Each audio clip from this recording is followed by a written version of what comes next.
Hello दोस्तों, अभी तक हम जेनेटिक्स में जीनोटाइप, फिनोटाइप और बहुत सारे डोमिनेंट, रिसेसिव, एलील्स ऐसे चीज़ें देख चुके हैं। अब हम आगे पढ़ते हैं इसी चैप्टर में, थर्ड चैप्टर में, from parent to children, tongue rolling an example of inheritance. यहाँ पे एक एग्जाम्पल दिया गया है टंग रोलिंग को। इस टंग रोलिंग के एग्जाम्पल को लेके इनहेरिटेंस को हम समझते हैं कि पेरेंट से चिल्ड्रन में कैसे ट्रांसफ़र होते हैं। तो ये एक डायग्राम है जिसको पेडिग्री डायग्राम भी बोल सकते हैं। पेडिग्री डायग्राम ये देखिए, ये जो सिंबल्स हैं, जब केवल सिंबल्स के द्वारा किसी चार्ट को, हिरार्ची को दिखाया जाए तो उसे पेडिग्री डायग्राम कहते हैं। ठीक है, इस पेडिग्री में ये जो गोल सिंबल्स होते हैं, ये हमें क्लियर कर लेना चाहिए। ये जो गोल होते हैं that symbolise as a female and the square shape is symbolized as a male। ठीक, जैसे कि अगर इसको याद रखना हो तो ऐसे आप याद कर सकते हैं कि लड़कियां काफ़ी साफ़ सुथरी और सज धज के रहती हैं, तो सिंपल रहती हैं, वो गोल सी रहती हैं। जबकि लड़के क्या होते हैं, वो अपने आप को ऐसा नहीं कि कुछ भी पहन सकते हैं, कुछ भी कैसे भी वो बिना नहाए धोए आ जाते हैं, तो वो चकोर टाइप के, स्क्वायर टाइप के होते हैं। ओके दोस्तों, तो इससे आपको याद रहेगा कि what is the symbol of male and what is the symbol of female. Female recognises a circular, male recognise as a square. Okay, और इनके 3 ऑफ स्प्रिंग हुए। ठीक, जब ये बीच में ये क्रॉस हो जाता है, इसका मतलब इन दोनों में क्रॉस हुआ और इनके 3 ऑफ स्प्रिंग आए, 3 इनके चिल्ड्रन आए। 3 चिल्ड्रन में से एक हमारी डॉटर है, 2 डॉटर है और 1 सन है। अब ये देखिए, ये हालो है। हालो का मतलब होता है ये डोमिनेंट कैरेक्टर। जब यहाँ पे कोई चीज़ ब्लैक हो जाए या जिसमें कोई चीज़ सर्किल हो जाए हाँ, तो मैं बात कर रहा था, ये हालो है जो कि डोमिनेंट को शो करता है। और जब ये उसमें कोई चीज़ सॉलिड हो जाए, ये सॉलिड सिंपल है, तो सॉलिड हो जाए इट मीन्स कि इसमें कैरेक्टर जो है कहीं ना कहीं ये डिजीज़ है और रिसेसिव कैरेक्टर है। ओके दोस्तों, जैसा कि हम इसके लीजेंड में पढ़ेंगे, आप pedigree chart showing inheritance of the ability to roll the tongue, symbol O is female, square for male, solid symbol indicate the character being traced, character जो हैं आए हैं।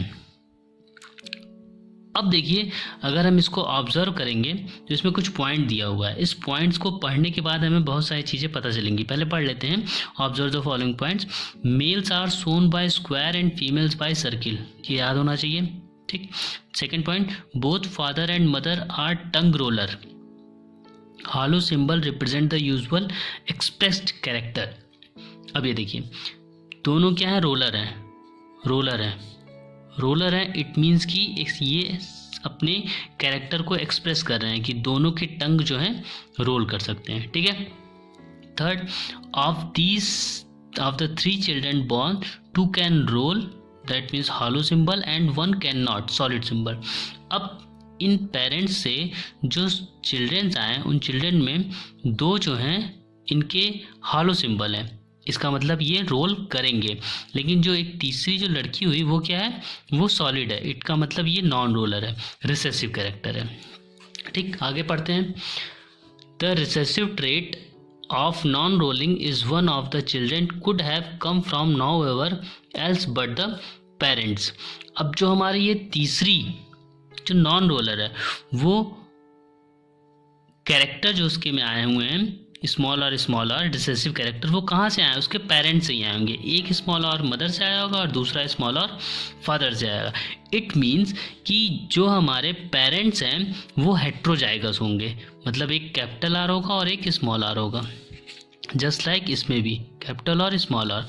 और चूंकि capital R is the dominating character, rolling character is the capital R that was expressed in the case of female and also in the case of male. Okay, next point, the non-rolling children in the family chart with genotype RR must have received one R gene from one parent and other R gene from the other parent, as we says. Conclusion is that each of the 2 parent is heterozygous. Okay, as we told earlier. If on the other hand one parent was homozygous, similar pair capital R dominant, and 2 other heterozygous dominant, then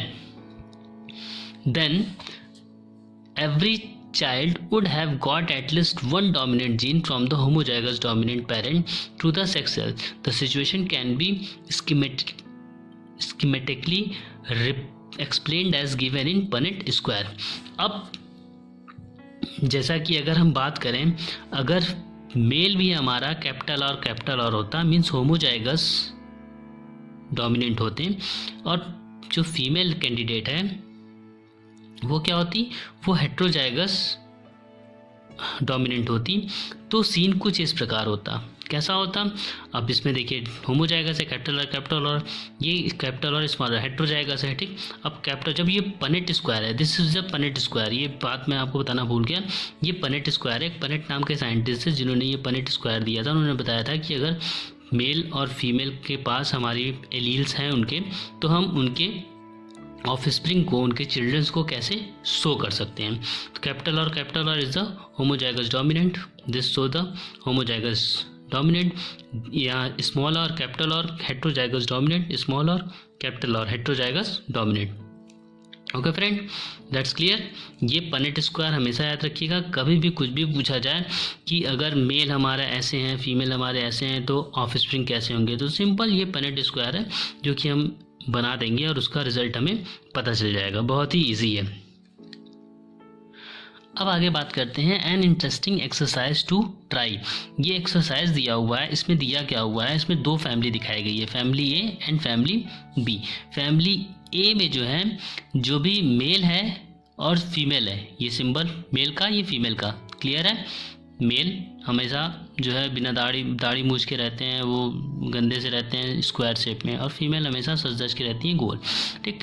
एक जो family ए है उसमें क्या है, year lobes free हैं, जो कि dominating character होता है, ओके। और जो फैमिली बी है ये क्या है, अटैच्ड ईयर लोब है, जो कि क्या है, रिसेसिव कैरेक्टर है, इसीलिए ये क्या है, सॉलिड फील्ड है, ये हालो है, ये सॉलिड है।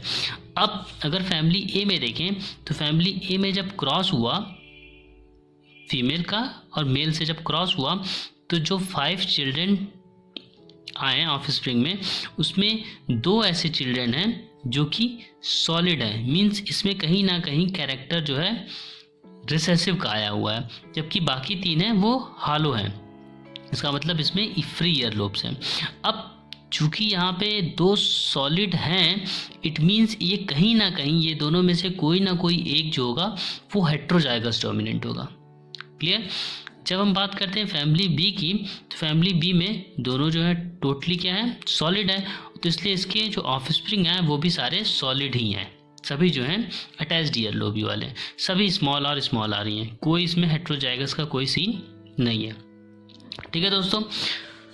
इसके बाद हम बात करते हैं सेक्स लिंक्ड इनहेरिटेंस की। तो दोस्तों sex linked inheritance is the appearance of trait, जो कैरेक्टर होते हैं उसको ट्रेट कहा गया है, appearance of trait which is due to the presence of an allele, जो उस कैरेक्टर में जो एलील है, हम जानते हैं ना एलील क्या होता है, contrasting pair of character, exclusively either on the X chromosome और ऑन द वाई क्रोमोसोम।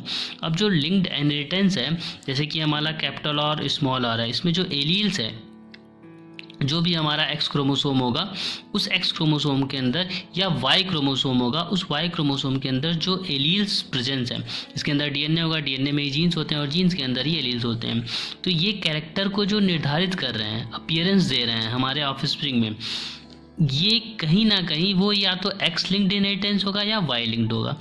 अब सबसे पहले बात करते हैं एक्स लिंक्ड इनहेरिटेंस की। एक्स लिंक्ड इनहेरिटेंस जो पढ़ते हैं, certain disorder cause due to the heredity such as haemophilia and colour blindness are more common in males than in female. जो कुछ डिसऑर्डर हैं, 2 मेन डिसऑर्डर हैं, याद रखिएगा, हीमोफीलिया और कलर ब्लाइंडनेस। ये क्या है, सेक्स लिंक्ड इनहेरिटेंस डिसऑर्डर है, हीमोफीलिया और कलर ब्लाइंडनेस, जो कि केवल और केवल किस में देखने को मिलता है, मेल्स में, केवल और केवल नहीं, कॉमनली मेल्स में देखने को मिलता है as compare to female. Such defect due to recessive genes, किसके कारण हो रहा है, ये एक रिसेसिव जीन के कारण होता है, which occur on the X chromosome, ये कहीं ना कहीं रिसेसिव जीन के ही कारण हो रहा है, ठीक है दोस्तों। इसके लिए क्या किया गया है, हीमोफीलिया के बारे में थोड़ा सा आगे दिया गया है। Haemophilia is a genetic disorder in which the suffers homozygous recessive female and the recessive X bearing male are at a risk of bleeding to death because of the blood fails to clot them। अगर कहीं cut जाता है तो वो clotting नहीं हो पाती है, एक्सेसिव ब्लीडिंग हो जाती है, जिसके कारण बहुत सारी प्रॉब्लम्स आती है, इनफैक्ट डेथ भी हो सकता है। तो ये क्या होता है, ये हीमोफीलिया है। ओके दोस्तों, ये हीमोफीलिया। कलर ब्लाइंडनेस जैसा कि आप जानते हैं हमें रेड और ग्रीन का डिफरेंस नहीं पैदा हो पाता है। यहाँ पे कुछ केसेस दिए गए हैं, ये हम पढ़ते हैं। ये जब पढ़ेंगे तो बहुत क्लियर हो जाएगा। ये देखिए पहले केस में क्या हुआ है, एक नॉर्मल मदर है जिसकी सिंबल है XX, नॉर्मल मदर है। फादर क्या है, कलर ब्लाइंड है। कलर ब्लाइंड में X जो रिसेसिव है वो क्या होता है, उसके ऊपर नॉट लगा दिया गया। इसका मतलब क्या है, फादर क्या है, कलर ब्लाइंड है, जबकि मदर क्या है, नॉर्मल है। जब हम किसी नॉर्मल मदर का किसी कलर ब्लाइंड फादर से क्रॉस करते हैं तो ऑफस्प्रिंग कैसे होगी, ये पनेट स्क्वायर से हमें पता चल जाएगा। सिंपल है, ठीक।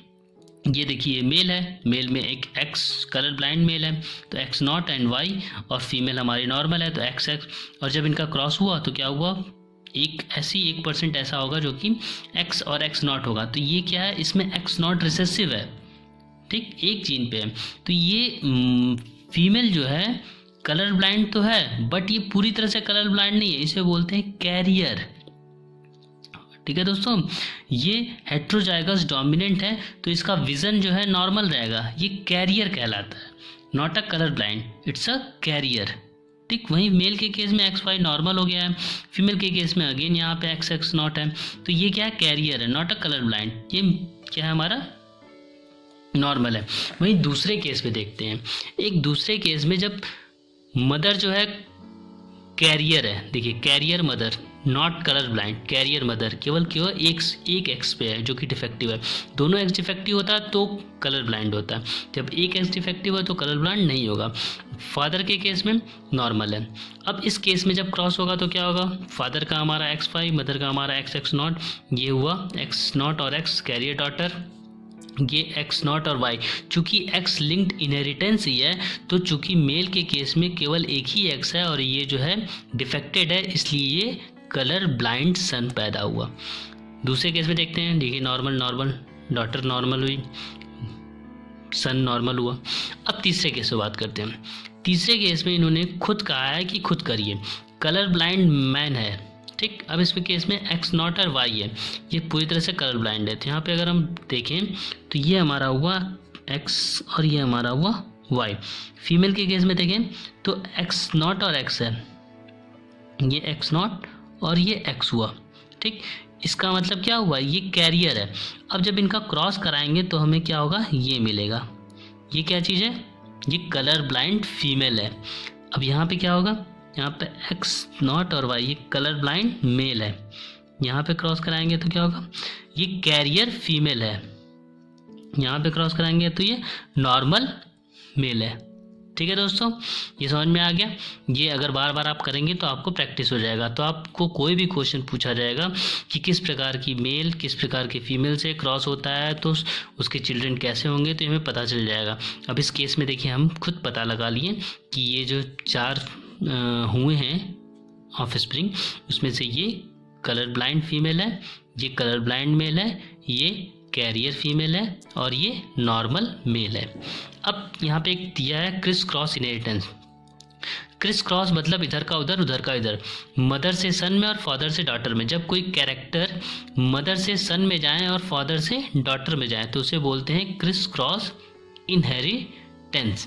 यहाँ पे जो लिखा हुआ पढ़ते हैं, inheritance of X linked gene as in colour blindness and haemophilia is also called criss cross inheritance. याद रखिएगा बहुत दोस्तों, जो हीमोफीलिया और कलर ब्लाइंड में जीन का एक्स लिंक्ड इनहेरिटेंस होता है वो क्या होता है, क्रिस क्रॉस इनहेरिटेंस भी बोला जाता है। This is because of the son male sex may get it from the otherwise normal but carrier mother as in case 2, and a colorblind father may pass it on to the daughter making her colorblind if the mother is carrier।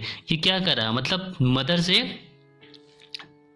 सन में आ रहा है और father से daughter में आ रहा है। जैसा कि हम देख भी रहे हैं केस 2 और 3 में। 2 में देखिए, अगर हम देखें यहाँ पे हमारा ये है कैरियर है तो ये मदर के पास है, मदर से किसके पास जा रहा है, सन के पास जा रहा है। तीसरे केस में हम देख रहे हैं फादर हमारे कलर ब्लाइंड है, फादर से किससे आ गया, डॉटर के पास हो गया, लड़के से लड़की के पास, लड़की से लड़के के पास। तो that was the Chris cross inheritance. उसके बाद दोस्तों बात करते हैं वाई लिंक्ड इनहेरिटेंस के। तो कुछ ऐसे भी इनहेरिटेबल कैरेक्टरिस्टिक या इनहेरिटेबल डिजीज़ होती हैं जो केवल मेल में पाई जाती हैं। जैसे कि एग्जांपल दिया है hypertrichosis of ear. Hypertrichosis of ear मतलब होता है कान से बाल बाहर आ जाना, hair growing out of ears, and pattern baldness, गंजापन। ये दोनों ऐसी डिजीजेज हैं या ऐसे कैरेक्टर कह सकते हैं, ऐसे ट्रेट्स हैं जो कि केवल और केवल फीमेल में होता है। क्यों? क्योंकि इसके जीन्स किस में प्रेजेंट होते हैं? वाई क्रोमोसोम में। और हमें पता है वाई क्रोमोसोम केवल और केवल मेल में होता है। ओके, अब दोस्तों बात कर लेते हैं प्रोग्रेस चेक की। First question is approximately how many genes have been discovered in human. तो दोस्तों हम जानते हैं कि अराउंड 30,000 जीन अभी तक टेंटेटिव जीन्स कह सकते हैं कि ह्यूमन में पाए जाते हैं। Define the following. एलियंस क्या होता है? अल्टरनेटिव कैरेक्टर ऑफ या अल्टरनेटिव फॉर्म ऑफ जीन इस एलील्स। डोमिनेंट जीन क्या होता है? जो एक्सप्रेस हो वो डोमिनेंट है। जीनोटाइप क्या होता है? जो जेनेटिकली जीन लेवल पे अगर हम किसी ट्रेट को आइडेंटिफाई करें तो दैट्स अ जीनोटाइप। फिनोटाइप जब किसी की केवल कैरेक्टर उसको देख के फर्स्ट लुक में हम पहचान लें, that's was phenotype. Heterozygous dominant क्या होता है? हेट्रोजाइगस डोमिनेंट मतलब होता है इसमें से एक कैपिटल हो और एक दूसरा स्मॉल हो, लेकिन जो कैरेक्टर्स हो वो क्या हो? इसका कैरेक्टर्स हो। मीन्स अगर रोलिंग का है तो हेट्रोजाइगस तो रोलिंग सो होगा। Okay, can there be heterozygous recessive? No, heterozygous recessive का कोई सीन नहीं बनता है। ठीक है, फिर उसके बाद any list any 4 trait in human which you can easily study just by observing and making family chart. तो ह्यूमन में ऐसे बहुत सारे ट्रेट होते हैं। सबसे पहले तो ये होता है रोलिंग का, टंग रोलिंग। दूसरा आप कह सकते हैं हाइट का, हाइट का हो सकता है। ठीक है ना। इसके अलावा अगर बात करें लोब्स, ईयर लोब्स का, कुछ में फ्री ईयर लोब्स होते हैं जो कि डोमिनेंट होता है, और एक होता है अटैच्ड ईयर लोब। एक जैसा कि हम देखते हैं वाई लिंक्ड इनहेरिटेंस में हाइपरट्राकोसिस ऑफ ईयर, ये भी एक है। बाल्डनेस, ये सारे क्या हैं? ये सब ह्यूमन के ट्रेट्स हैं जो कि हमें ऑब्जर्व होते हैं फैमिली चार्ट में। मतलब पेरेंट्स में भी रहेंगे, ऑफस्प्रिंग में रहेंगे। यहाँ पे दोस्तों एक चीज़ मिसिंग हो गई है, इसका नाम ये आप याद रखिए, पॉलीडेक्टाइली। क्या होता है? पॉली मीन्स होता है ये मेनी, डेक्टाइली मीन्स होता है फिंगर। जब 5 से ज़्यादा फिंगर्स हो जाएँ तो वो पॉलीडेक्टाइली होते हैं। यहाँ पे देखिए 6 फिंगर दिख रहे हैं, 1 2 3 4 5 6, तो ये पॉलीडेक्टाइली है। ओके दोस्तों, यहाँ पे एक केस भी दिया गया है। ये एक बच्चा है 15 month old Akshat from Bareilly Uttar Pradesh with 7 finger in each hand and 10 toes in each foot, thus 34 digit in all. He was successfully operated at AIIMS New Delhi in June-July 2011 to remove the extra digits and reshaping a few of them both in hands and feet. तो ऐसे भी children's हमारे आसपास हैं जो पॉलीडेक्टाइली हैं, जैसा कि आप वेल नोन जानते हैं ऋतिक रोशन। ठीक है दोस्तों, तो आज के लिए इतना ही। नेक्स्ट अब हम लोग मेंटल एक्सपेरिमेंट पढ़ेंगे। तब तक के लिए thank you so much, take care.